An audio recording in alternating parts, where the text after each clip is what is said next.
popcorn. We are two niggas spoiling movies. Yeah. Brandon Collins, that's me, and Justin Brown for your movie needs. Medium popcorn. Woo! You haven't seen it, well, we're gonna spoil it. Spoil it in your face. That's your warning. So if you get pissed, it's all your fault.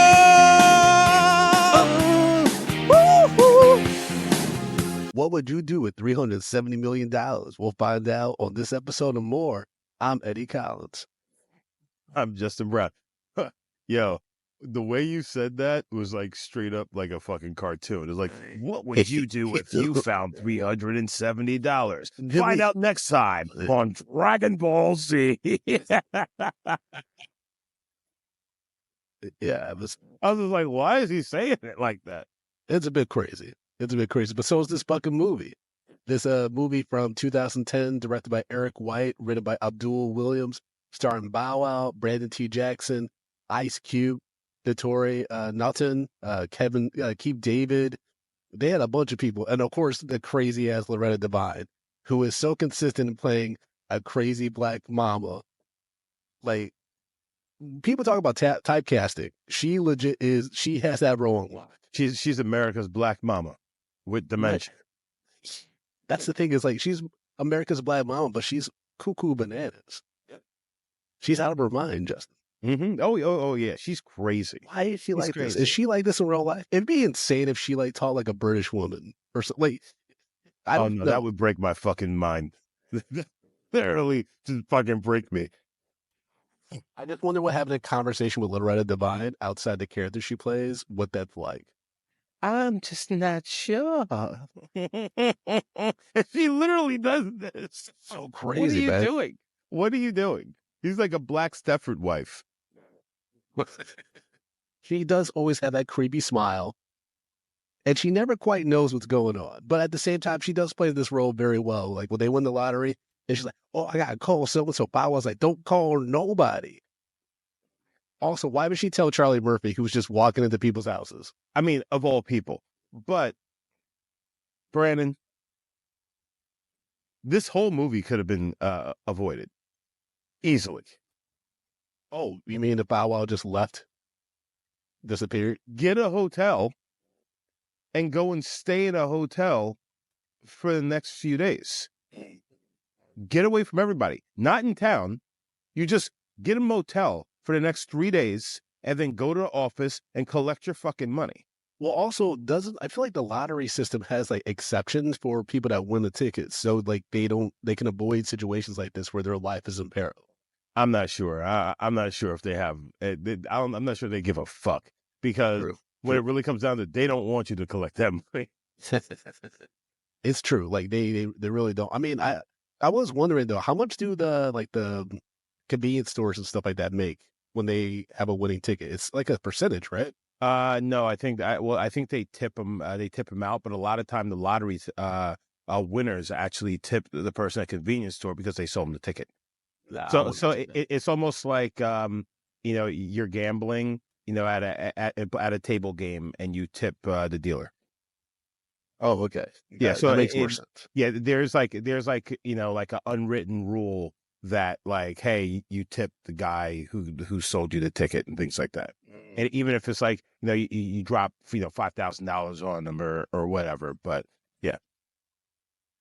This movie was unfortunate because Kevin is just minding his business, trying to get through life in the hood with his best friend Brandon T. Jackson, who they keep clowning and saying that he's broke, even though apparently Brandon T. Jackson is going to college, right?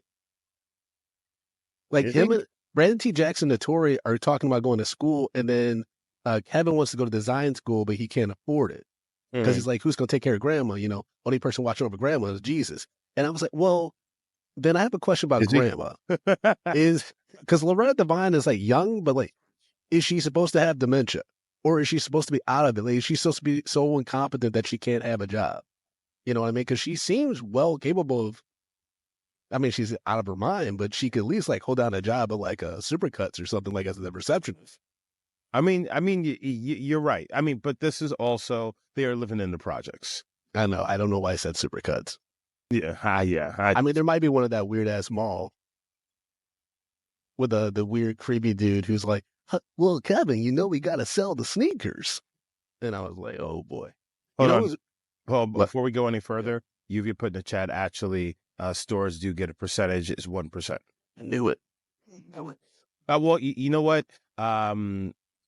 T-Pain's character said he gets like $10,000. That's why he was dancing and shit. I mean, $10,000 is nothing. It was $370 million. Yeah. So in theory, he should get at least $3 million. Think about it. It's $370 million. If it's 1%. Okay. Yeah. Like, you know what I mean? Oh, real quick, the boss at the Foot Locker, Chris Williams, brother of Vanessa Williams, your favorite black starlet. A lot of people were out of their minds in this movie. Like, not even like but what was wild about the movie is like, I've actually kind of encountered real life people that are like these characters. Where? Except for Ice Cube, who lives like in the fucking sewer like Pennywise. I've met people who are big like Terry Crews who actually can't fight. Yeah. Who like once they finally get someone to square up to them, like they fold like a fucking pack of cards. A lot of big people like that really can't fight. So wild, man. Well, because they don't have to, because their size is actually a deterrent. So people don't want to test them just based off of, their height. Height is a big deterrent. And then obviously just being big is a big deterrent. Most big guys are actually the guy you want to fight. That's a good way to, okay.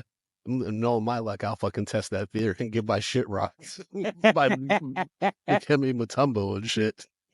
Be like, Justin, you told me I could do it. I said, no. I said, you'd be like, no. Let me clarify. Yep. So this is about Kevin. It's those small, scrappy dudes you want to stay the fuck away from. So this movie is about this kid, Kevin Carson, who's played by Bow Wow. He lives with a grandmother. He wants to start his own sneaker line. He works at Foot Locker. People are clowning him, but I'm like, given what he wants to do career-wise, this is a perfect fit. It's like when I went to the movie theater when I was younger. Like, why are you? And also, he's making a living. Like, he's making some money. He's not just sitting around like fucking Jason Weaver. But Brandon, we're also talking about the hood here. So, like, it's all about the optics of it. I know. Right. It's tough watching this movie. I'm just going to say it. I felt that there was a lot of cooning in this film. There was some exaggerations. Like, I mean, there's like obviously coonery that happens in all black, communities and, facets, like, but at the same time, there was a lot of exaggeration. You know what I mean? Because I know people that like hang out and just like bullshit all day and stuff like Jason Weaver's crew, or like who like just want to get freebies all the time, like that fucking crazy dude from The Wire. Which I was like, see, it's not just white people that are entitled. it's everybody. Because the fact that he just went in there into that Foot Locker to get brand new J's and just thought he could walk out, like, it's like, and it's like, it's Foot Locker. It's not like a boutique, a little mom and pop shop. Yeah. They need to do inventory. There's like crimes. You know what I mean? And so like when he was just trying to walk out, I was like, Chris Williams' character would have like flagged y'all. It's not just Kevin, because they get mad at Kevin. They're like, oh, you snitched or whatever. But it's like, no, you blatantly walked out in front of employees with these shoes and not pay for it. Like, well, first of all, if Kevin was smart, the moment all that shit happened, he dips. He walks away. Yeah. He walks away. You're not standing there. You're not going to be involved. I would have been gone. They would have turned around. He gave me his like, who gave you the ghost of fucking nigga pass? Because I would be nowhere in sight. Yeah, that was wild, dude. Like I mean, and he was telling the manager, he's like, I don't want to help him. Like, you know what I mean? He's giving him signals like, no, because he knows me. Like, you know what I mean? Like the fact that that character wasn't reading the signals just means like he's not like us. Because if I saw that face, I'd be like, oh, I should handle this probably. Especially since the dude came in like, I need service. Service, like you literally walked into the store. Yeah. And I walked up to you. You said, no. I want him. It was just like, first of all, it's like, what do you want from him? Because the way he said that made me feel like assholes may be in trouble here.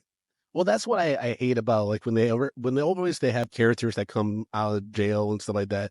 that's the number one thing that they have in movies that they threaten people with, which is rape. You know what I mean? I'm just like, I mean, get it. This came out in 2010, so hopefully, I mean, we've been watching a lot of Tubi movies. It's still the same. We ain't doing anything better. It's still the same approach and everything. But I mean, but you know what? Hold on.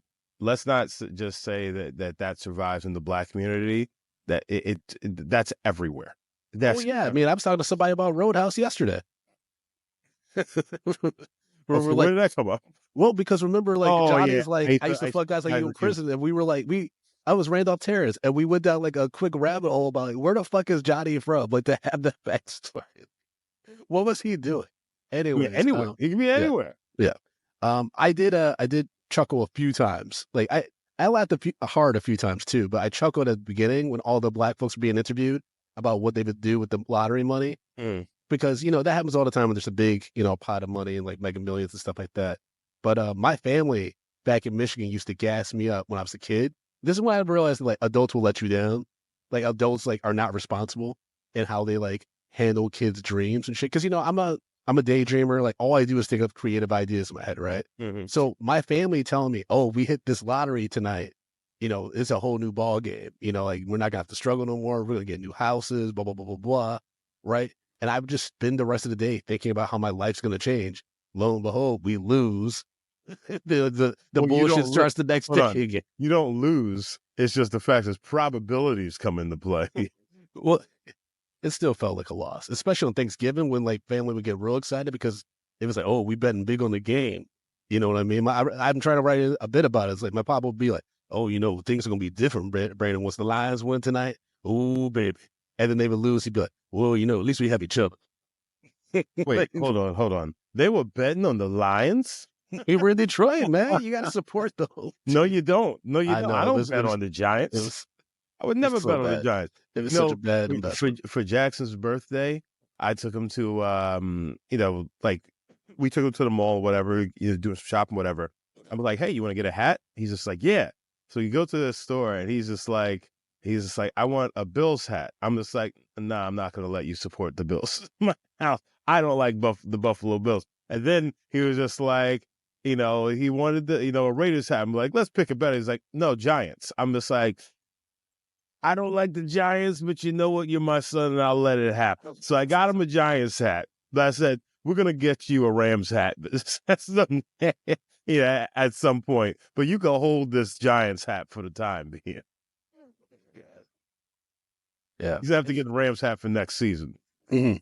Yeah. See, you have to be careful on how you set up the expectations of like your children, and like or people that you have influence over, right? Like you have to, because even in that situation, you could be honest with Jackson, and be like, I hate these teams, but whatever, we'll compromise. No, of course, and no, that's what I said. I said, Daddy can't have you walking around the house in the Bills hat. No, but but it's funny because I was just like, Jackson, what about Yankees hat?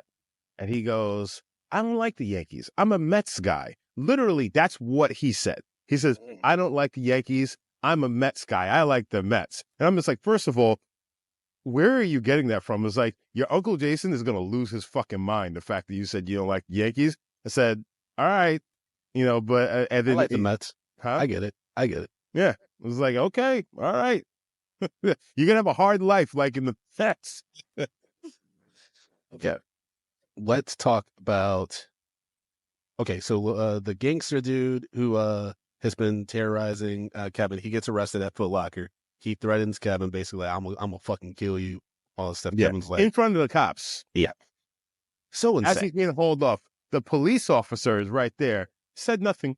Did nothing about it. It's like, would you like to follow a restraining order? This guy is threatening your life. Yes. Move him to another project. It's insane. And so then Kevin heads home before he gets a lottery ticket at the gas station that's ran by that's not really a gas station though, right? It's like a convenience store. A convenience store. Yeah, but ran by T-Pain, who surprisingly is the funniest person in this movie. Yeah, he's actually really fucking funny. When he when that one girl walked by, and he was like, "I can transform you."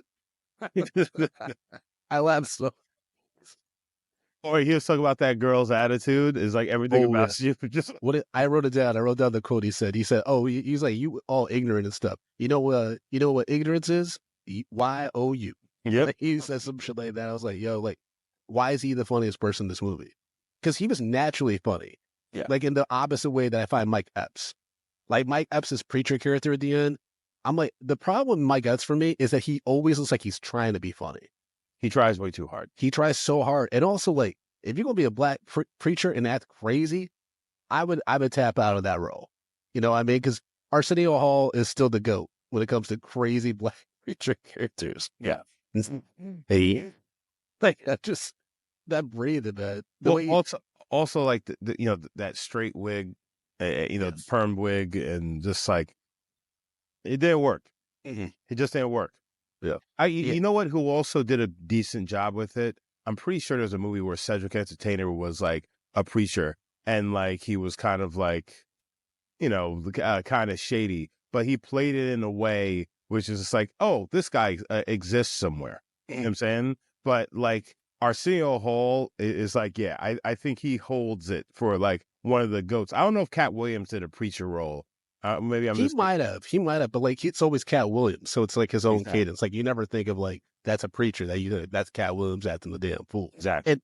And I think that's why Mike Epps never blew up outside the Friday movies, because Cat did come in and kind of naturally do whatever the fuck Mike Epps tries to do, but he puts on these wigs and just tries to do physical comedy. You know what I mean? Like I just saw one of them days, the SZA Keke Palmer movie, and Cat Williams has like a small part in it. And he's fucking hilarious. Like he's like effortlessly funny, but also could be like somewhat dramatic. Like if you saw that episode of Alligator Man, Atlanta, he won an Emmy for that. Like he's out of his fucking mind. Like the actual person, Cat Williams, is out of his goddamn mind. But like I've always been entertained anytime I've watched one, even no matter how shitty the movie is. Yep. Whereas Mike Epps actually, because he comes in the third act of this movie, I was like, oh, y'all were doing pretty good. Even Terry Crews is like fine. You know what I mean? And now like y'all had to just shoehorn Mike Epps in there, but whatever. Yeah. We didn't need him. We didn't need him not one bit. Yeah. It was wild seeing what's her name? Tia Carrera? Tia Marie. She's the girl that she's Nikki. That he's like they're all obsessed over, who got them chocolate titties out. The whole movie. Tia Marie. She was a singer. And she was on Love and Hip Hop. And she had like a crazy alcohol problem. Oh. Yeah, it was really sad, actually. Yeah, she was on Love and Hip Hop New York, and then she went to Love and Hip Hop Hollywood for a little bit. Oh, she's a Detroit thing. Yeah, but she looked bad as fuck in this movie. But at the same time, why is Bill Bellamy picking her up? And I was like, this young woman definitely looks like she may not be 18. Well, I mean, this movie did tell us that she was going out with Bill Cosby, Jay-Z. Oh, yeah, that's right. Yeah. I mean... Yeah, she's like, oh, I don't talk to Jay no more. I was like, uh-oh. Uh-oh. And so they dropped Jay-Z, Bill Cosby. Only person they needed in there was Diddy. And this would have been a fucking... Diddy and Drake. And it would have been the fucking Mount Rushmore of black creeps. Not saying that Jay is a creep, but like, Yeah, I mean... obviously we're waiting to hear like how the allegations, all that stuff pans out. But I will say, in reading Superhead's book, she said that Jay was an asshole. So, so take that from what you will. Speaking of assholes, I met Brandon T. Jackson like years ago. Years ago when he did like Michael Che used to have this Monday show in Brooklyn called Bar Matchless or something like that. And that's the venue. And he did a set there. At the time I was thinking about trying to get him on Outliers, the comedy Outliers show I was doing. And it was like not too long after Tropic Thunder. I think it was like a year or two after. And he was just an asshole. But I'm like, yo, you sitting at the back of like a grungy bar just like I am, or in the same, like you're not getting a free drink. You give it, you know what I mean? I'm like, we're just two comics talking and we both were named Brandon. Like I thought this would be Why was he an asshole? He was just kind of like dismissive and like not even like really paying attention to anything. Like, I was talking about, being a fan of his work and like, talking about some of his bits that I really liked and stuff like that, and just nothing. And I was like, okay. It is what it is. That's how they did. Sorry, everybody. My cat Luna's here because wife has been away for almost 2 weeks, and that's like her best friend. Yeah, so, not a cat sleeping all in your nuts. Not even, man. Like, it's wild because when Tati is here, she'll sleep with me. She'll sleep like next to both of us and stuff at various times. But then, like lately, she just she'll wake me up. She's like my alarm clock. She'll come in Mm. like 7:30, wake me up, and I'm like, okay. But I think it's because she wants breakfast. Get some fucking kids. You'll have an alarm clock, all right. When fucking at literally 7 o'clock on the dot, there's pounding at the door. His fucking Axel kicking the door to get in. That's just that top of the morning to you. Okay. Notori, who plays Stacy, who is Kevin's love interest, best friend. She pops in and out until they finally confess their feelings for each other, and then they smash immediately. It was the way. No, they start to smash, but then her mama comes home. Yeah, but like I mean, from the transition from when he like first kisses her to then they have their clothes off, I was like, that was a quick cut. Oh yeah. That was a Jesus Christ editor. You would have like finally some action. Quick cut. Yeah, but she looked bad as fuck in this. She looked great. Yeah, she was a chick from 3LW. Yeah, and she was also in Power, which you never watched. Yep, I have not, and I won't. And Yeah, she's also Notorious. She played Lil Kim. Yes. I mean, she's a mom, so she's had a few kids and stuff like that. Or has she? I don't know, actually. Yeah, I'm not. Oh yeah, she has 2 kids. Yeah. So you could tell, like when I saw her in her most recent season of Power, book 2. So speaking of Power, man, seeing Charlie Murphy in this, like looking pretty healthy, even though he was creepy. He's like, "You got a pee-pee?" I was like, I don't like this nigga's dialogue. But he looked like good, right? He looked good. When he was on Power, dude, he looked terrible. And he was supposed to be like this corrections officer in prison, like beating up a ghost. And he looked terrible. Like he looked really skinny, really ill. It's the way like that people describe Chadwick on the 5 Bloods. Yeah. You know what I mean? Where they were like, yeah, he was like noticeably thin, but we thought it was like for the character. You know what I mean? It's like, oh no, like this brother was sick. And so it was good seeing Charlie Murphy healthy. You know what I mean? Yeah. Just because I've watched those, Dave Chappelle sketches with him so much, the Prince and Rick James ones, that I don't even have to rewatch them. I had them embedded in my subconscious, basically. So, like it was just good to see Charlie Murphy pop up, even though his character was completely insane. So I kicked him in his chest. I kicked that nigga right in his chest. I kick his heart out. Talk about like just a beautiful marriage of like storytelling and like reenactment. Because everything Chappelle did was just hidden by Charlie Murphy's just insane storytelling and commentary. Well, you know what? And then also just the fact is like, niggas knew this shit was true. I still die though when he was like, at the time, this is before Wesley Snipes, so me Eddie were the darkest niggas on the planet. Like, yo. Okay, can we talk about Jason Weaver real quick? I'm not sure why he was in this movie, but I was like, yo, is he still caking off a Lion King? Yes. He is, right? Yeah. That's crazy. He had good representation. No, it was his mom. Oh shit, for real? Yeah, his mom actually worked out that deal and made it so he didn't take the whatever they were going to give him up front, but take the points on the back end and whatnot. So he got a piece of merchandising. Smart. Yeah, his mom set him up for life, and I believe that she also, had it funneled into like an account, so like it's for his future and whatnot. That's brilliant. That was a brilliant strat. Because between that and Smart Guy, I mean, obviously residuals aren't what they used to be because of streaming and all that stuff. But yeah, if he had good investments and like stuff like that's why I feel like you don't really see Jason Weaver, but he pops in occasionally on. But at the same time, we're also forgetting fucking the Michael Jackson 5 American Dream. Yeah, but that's hard to find now. No. But no, it plays. When it played, yeah. It plays every year. They play. Does it still play every year? Yeah. So so he's been caking off that shit since the early 90s. Yeah. That was before Lion King. That's how niggas knew he could really sing. Damn. I just thought about the Michael Jackson biopic. Who the fuck did they get to play young Michael? That's a tall order. That might be tougher than playing adult Michael, honestly. Yeah.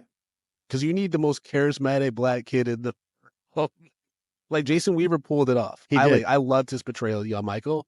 Wow, I hadn't even thought about that. Yeah. I'm going to the city. That series is so good. Like, I thought that... though that series is so good growing up, I had never really seen photos of Joe Jackson. And when I finally saw what Joe Jackson looked like, I was like, he looks like he looks like the Black Devil. Did I tell you I saw Joe Jackson at an auto show? Oh yeah, I saw this nigga at an auto show. He literally looks like the leprechaun. Because he has those hats, right? Yes. Those fucking... No, but I mean, he's not a big guy. Also he's very old. Okay. But like well, he literally looked like the fucking leprechaun. That motherfucker looked devious as hell. You know what's wild though? It's like my wife is obviously dealing with like not obviously, but she's been dealing with some family stuff and things like that, and so she deals with like a lot of older generations in her family right now that are just like, they don't give a fuck about your feelings, or like that they're like making you miserable and stuff like that. And I remember Joe Jackson like got a lot of shit because what did he say about like the abuse that he gave Michael or something? He's like, he was crying all the way to the bank or something like that. And then when you think about, like, that's the mindset of a lot of older people. Yeah. It's like yeah, I might have traumatized you and fucked up, but like, you still here, you still breathing. It's like, and you were better for it.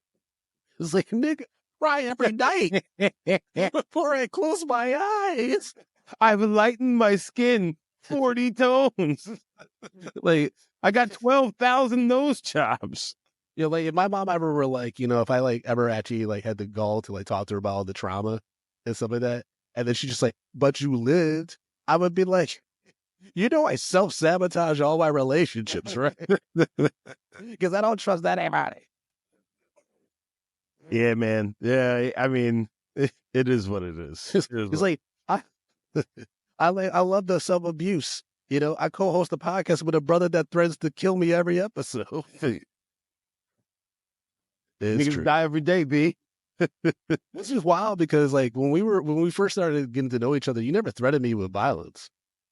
Yeah, after this podcast, it's really we really started just leaning into, it's like a marriage. After 10 years, we started like thinking violent thoughts about each other. You're like, we're in this for a while, for the long haul, but like I still want to kill. But you know what?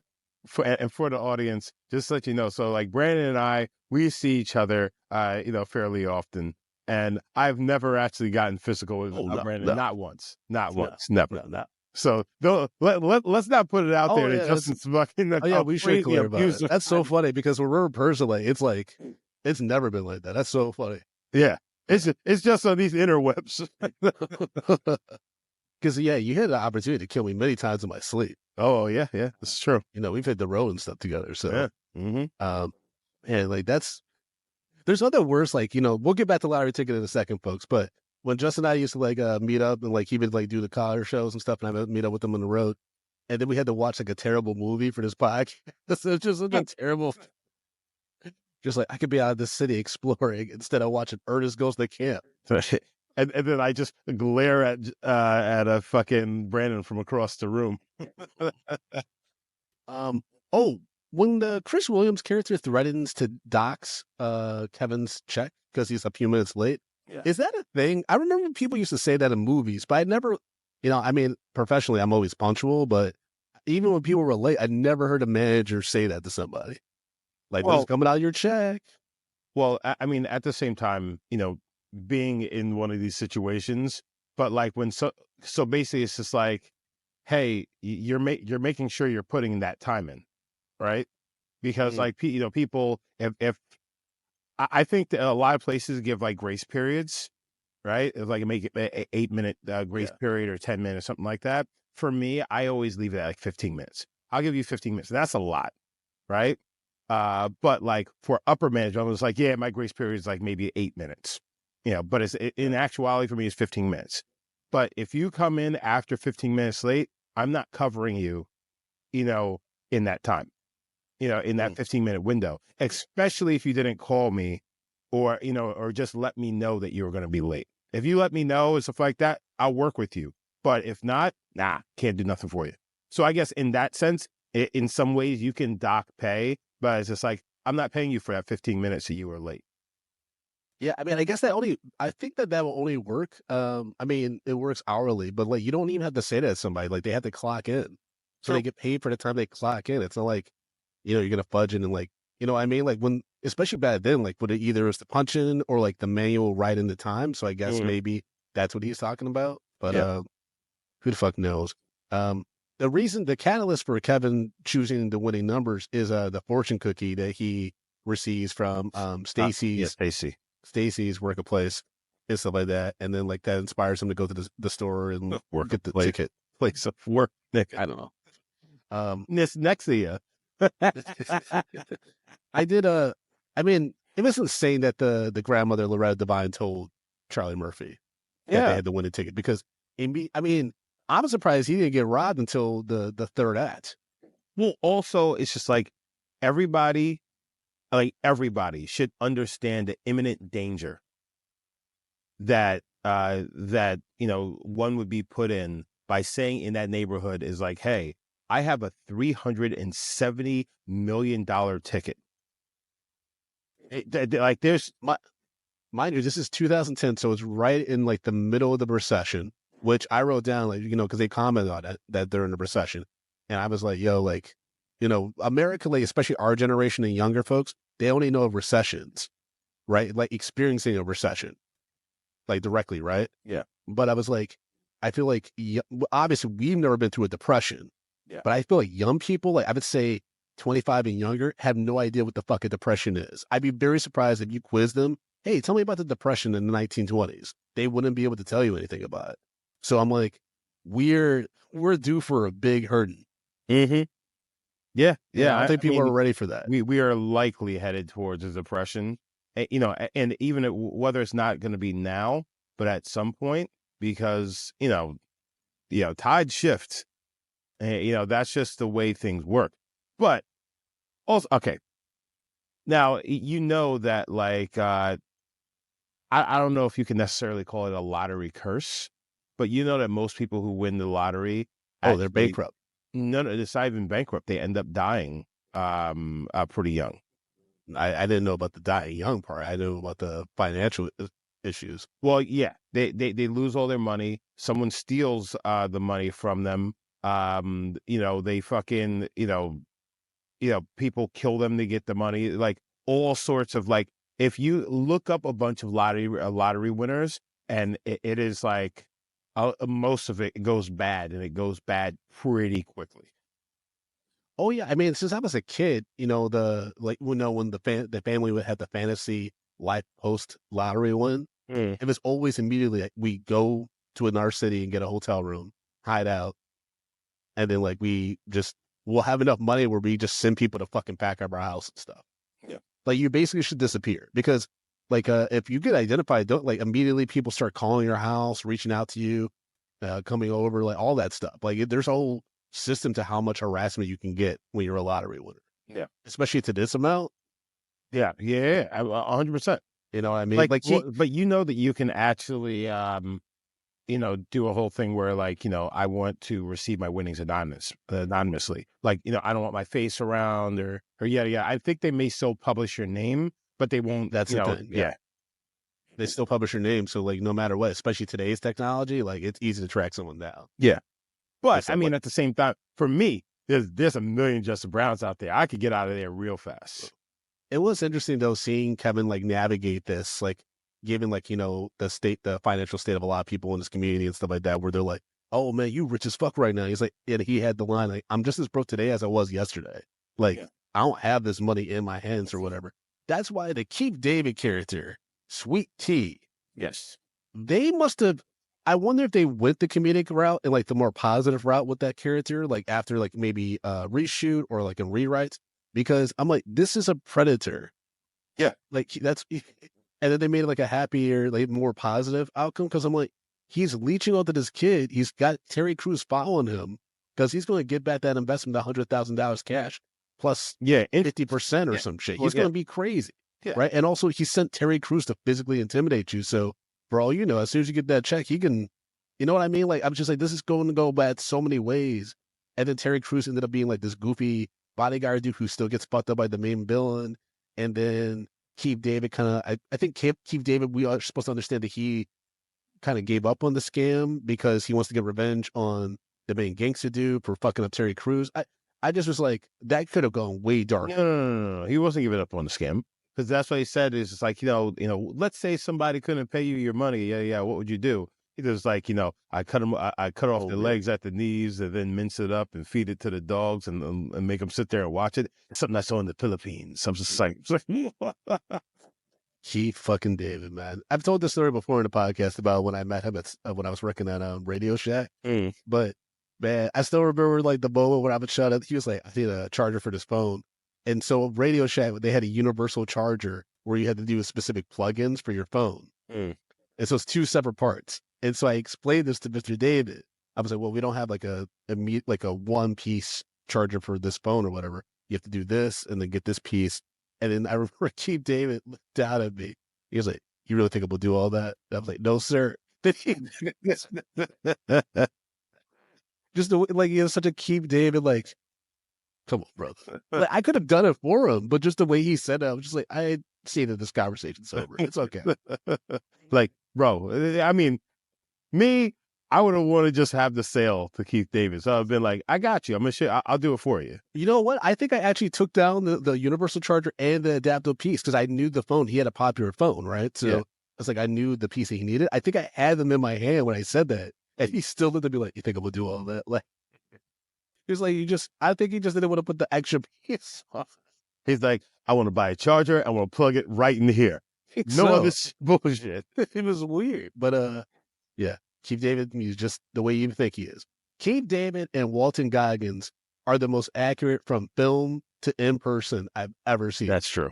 Like when we saw Walton Goggins in Austin, I was just like, yo, he is that dude. Yep. Smile and everything, folks. I was just like, yeah, that's the most Walton Goggins man I've ever seen. Walton Goggins comes off as a pure con man. Oh man, great actor. In the best way too. Like I'm not saying he comes off as a scumbag, but it's just like, yeah, he feels like his role. I had to write down, because Nikki finally entertains Kevin. She's like, oh, I've always thought you were a hottie, blah blah blah blah blah. He takes her out to a fancy restaurant, which I don't know why all the hood people, including Leslie Jones, joined, because that was just insane. They were his protection. There's his entourage. He had 12 people. I mean, I guess that's a commentary about like how entourages can bleed you dry. No, it was 5. It seemed like way more than 5. No, it was 5 because it was 4 of them, and then it was Brandon T. Jackson. That's right, because they had the little blank check montage where they're going around just spending $100,000 in a day. Yeah. By the way, I thought it was fucked up that Stacey wasn't involved in that.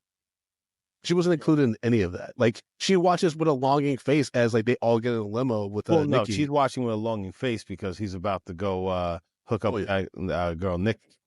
Well, yeah, I mean, she's jealous too, but also Nikki, when she was like, basically wanted to get pregnant, I was just like, it's like, get out of there, Kevin. Get out of there. You know what? She wouldn't have got me, but I would have got mine. God. You know what? Like, yo, just make sure you got a towel on hand, pull out, shoot it off, wipe it up, and you're gone. Jesus Christ. Oh my goodness. Well, now we know a little bit about Justin's strategy. I love that the restaurant when Terry Crews told the waiter who was serving him water, he's like, you just stand here until I tell you I'm thirsty. Like I said, there were some actually genuinely really funny moments. Yeah. And that surprised me because I had never seen this movie in its entirety. The main scene I'd seen was I'm broke, nigga. Oh, nigga, I'm broke. Which, it's a good scene. You know what? It's actually a good scene. It's funny though, because like seeing that scene out of context, you would think it's one thing. I mean, it's funny, and you would think it's one thing, but it's the complete opposite of what I thought that it was. Yeah. So like, and like you said, it is a pretty good scene for Brandon T. Jackson. He actually he did a great job. Yeah, I wrote down we've been clowning him this whole time because like without context, like you said, that scene actually is the realest scene in this movie. Yeah. Because he's like, bro, he's like, what do you mean that you don't care about this money? Like, it could change everything. Also, can we just talk about the fact that Bow Wow was terrible? He was not great. No. It's not like he's not great. He's terrible. He's not a good actor. Well, he should not be in front of a camera acting. I mean, he has some screen presence, but like there definitely were better younger actors who could have pulled this role off better. Like I would have actually probably put like at the time maybe he didn't want to do it, but Nick Cannon would have been great in this. Yeah. Especially like around the late like post drumline.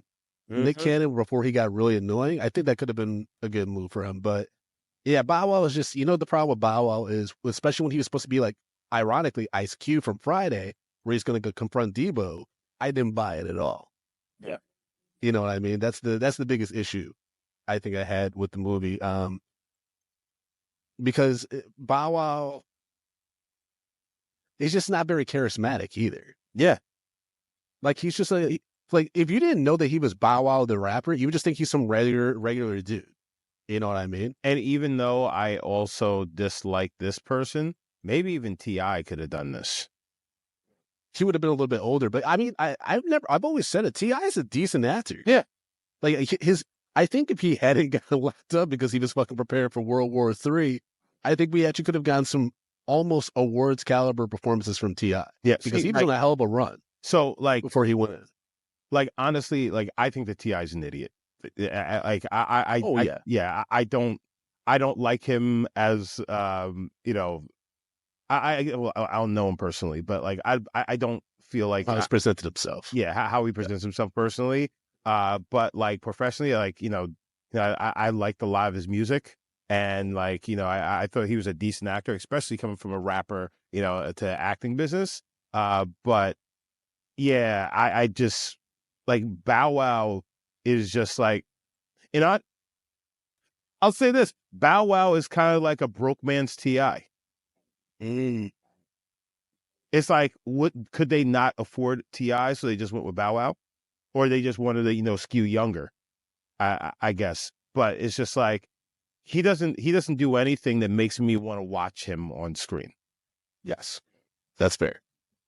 That's definitely fair. I get that. Yeah, it's rough because that's your main character, and so it makes everyone else around him more interesting in a way, which kind of works because it's a solid supporting, roster. It's just this movie could have kind of been like an hour 20 minutes.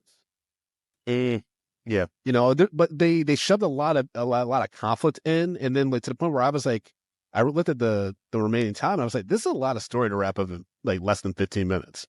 Yeah, and then it speeds through like with the quick like, here's how this worked out, and this is what happened to this character. It's like, I don't know if they ran out of money or they just realized they like had too many balls to juggle in the air, so they're just like, fuck it, because Ice Cube kind of comes out of nowhere. Yeah, as this like magical Negro dude who's just been hiding in the fucking basement. Sewers. Who just hides in the basement and young blood. And he like there's a rumor that he's a serial killer and stuff like that, and then he's the one that actually knocks out the villain, the main dude at the end. Yeah, I mean, saw that coming a mile away. Talk about, I used to be a boxer, I'm like, yeah, he's gonna knock out the guy at the end. Like, again, this is the first time I've ever seen this movie. Yeah, I have not given this any shot in the past. Same. I thought I maybe had seen it, but then when I started watching, I was like, oh no, I haven't seen this before. Yeah. And I was like, and it's fine. Like, what I mean? It's like, there's worse ways that I could have spent an hour and a half, because it's like a little over an hour and a half. Yeah. And stuff like that. It's just that it does hit a lull. I think when he's like pursuing Nikki, just because we as audiences, like audience members, know it's not going to go anywhere, and that he truly, like, he probably ends up with Stacy. It's just like, okay, like now this scene, like their whole conversation when she's like, why does no one ever want to nut inside me? Blah, blah, blah, blah, blah. It's like, just like, yeah, it was just okay. And then he gets knocked out by Lorenzo, and then we have like, he has to do this whole fake, like, you actually had the wrong ticket, because they find out that like he didn't sign the back of the ticket. Yeah. Or whatever. It's just like, well, that was insane too. Like, you learned everything about what you're supposed to do except sign the back of the ticket. So, all right, here's the other thing.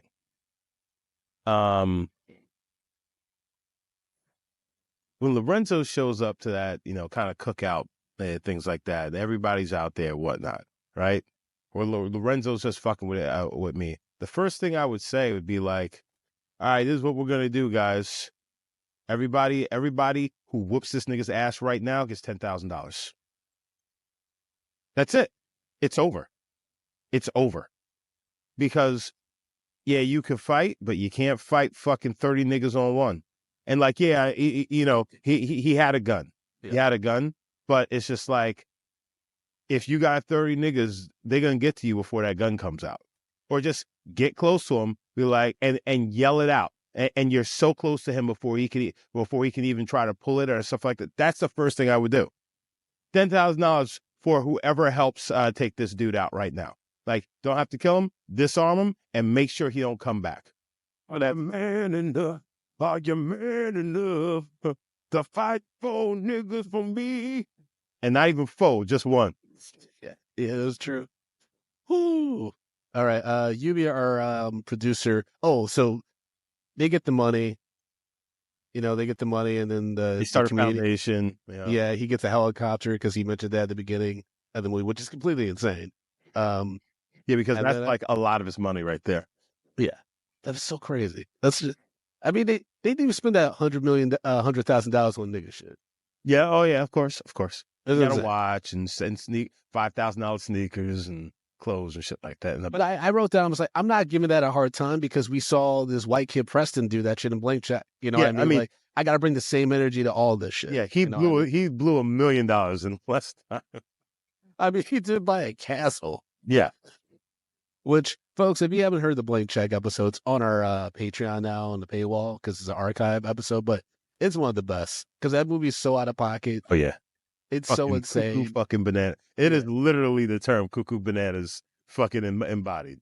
Yeah, it's insane. But our producer Lluvia did find some letterbox reviews for us to read on this episode. So the first one is from Toonrific Tariq, who wrote, "Man, this one takes me back." Laughing, crying emoji. Kev does a lot of shit that makes you go, why? Why didn't you just, okay.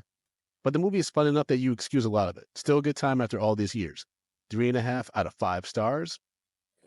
Then we have Roxana, who wrote, "I've been on my bullshit about how music video is the only cinema. And that's when this damn movie with a music video director at the helm enters my life. Let Eric White direct another movie, please. This fucking thing proves my thesis without a doubt." 3.5 out of 5 stars. All right. Whatever she's saying. Yep. Beck Logan wrote, "In the Heights with Black People. Call it In the Hood." 3.5 out of 5 stars. There's no music. What the fuck are you talking about? That was insane. Yep. All because it's a lottery ticket, but it's still that's a terrible comp. And then Tupa Cardi wrote, "When I was 10, I was shook to the core by that rooftop scene." Shook to the core? Did you identify with it that much? Hey, nigga. Hey. And then she's looking at the TV like, neither can I. Ooh, that's sad. I don't want that to be the thing you connect with a carrots roll. Hey, man. Niggas be hungry every day, B. Yeah. I'm actually reading a book about fast food franchises, particularly McDonald's, and like their impact in the Black community. And it's just so fucked up how like that became, they made so much money going into urban areas because of, you know, like the average income, household income was so low. And because like it's cheap to make.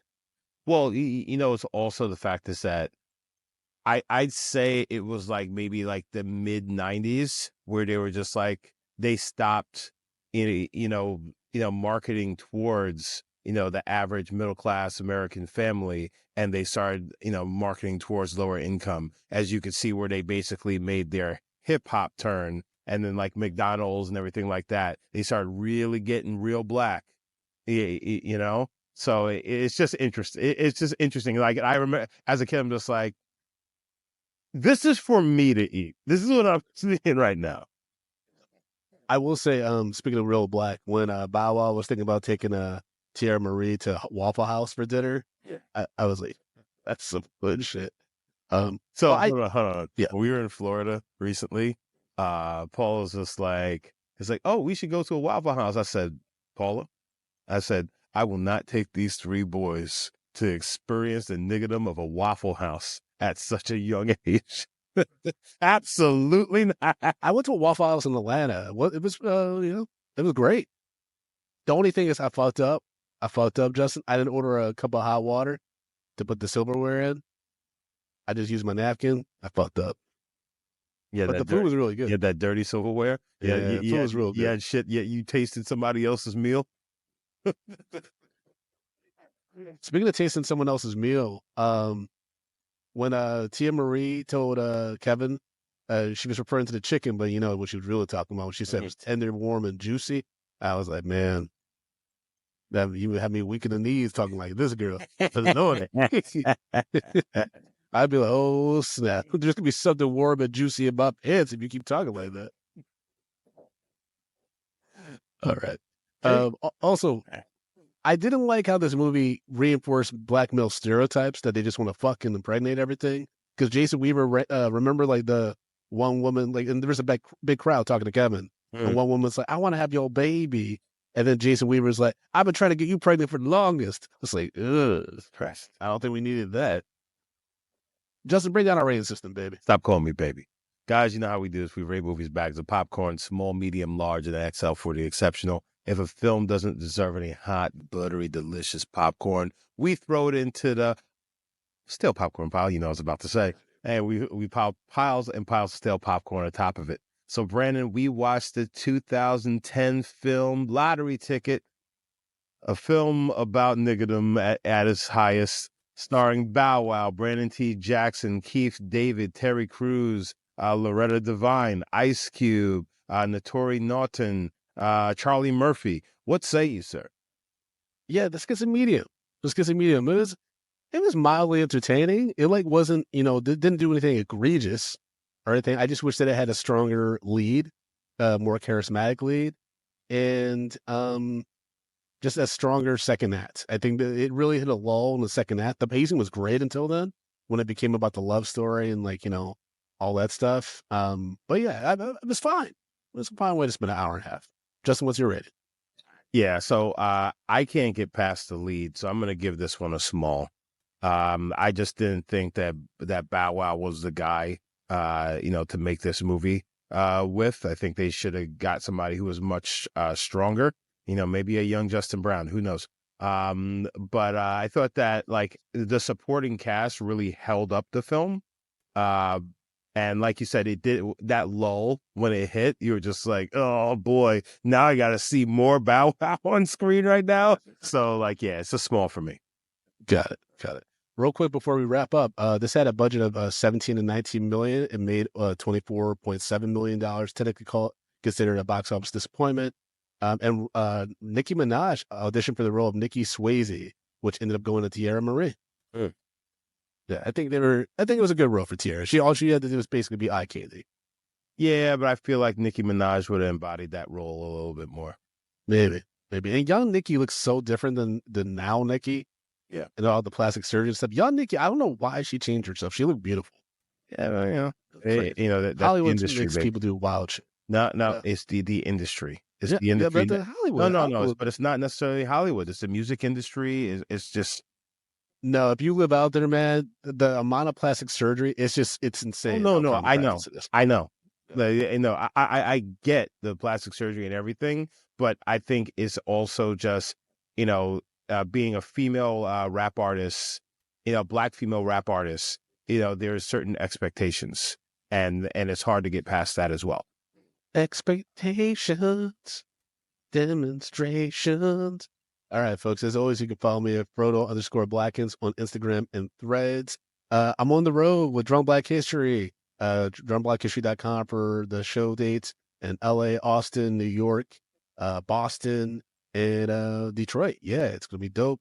And then I got a secret, not so secret 420 show on Easter Sunday. Come fuck with us. We're going to get high and make some laughs. And all that can be found at FrodoBlackens.com. As always, you can follow the show at Medium P Podcast and all social media platforms, MediumPopcorn.com for all your links, such as our YouTube channel, podcast links, as well as our link to Patreon, which Justin will tell you all about, as well as tell you about how you can follow him. Well, guys, you can follow me at JBrownDid on all the social media platforms, but you can follow and support this show on Patreon. Patreon.com/MediumPopcorn. We have $2, $5, $10, and $15 packages. Our entire backlog is on Patreon. We have bonus episodes, mini episodes. Patreon is where it's at. So if you love this show and you want to see it be even better, why don't you join us on Patreon? Again, that's patreon.com/mediumpopcorn. That's right, baby. Get over there. Patreon.com/mediumpopcorn, because we are a Patreon supported podcast. Help us out, y'all. Yep. We can't eat, niggas. We can't sleep. I'm rooting for everybody black. All right, y'all. Talk to y'all soon. Peace. Peace.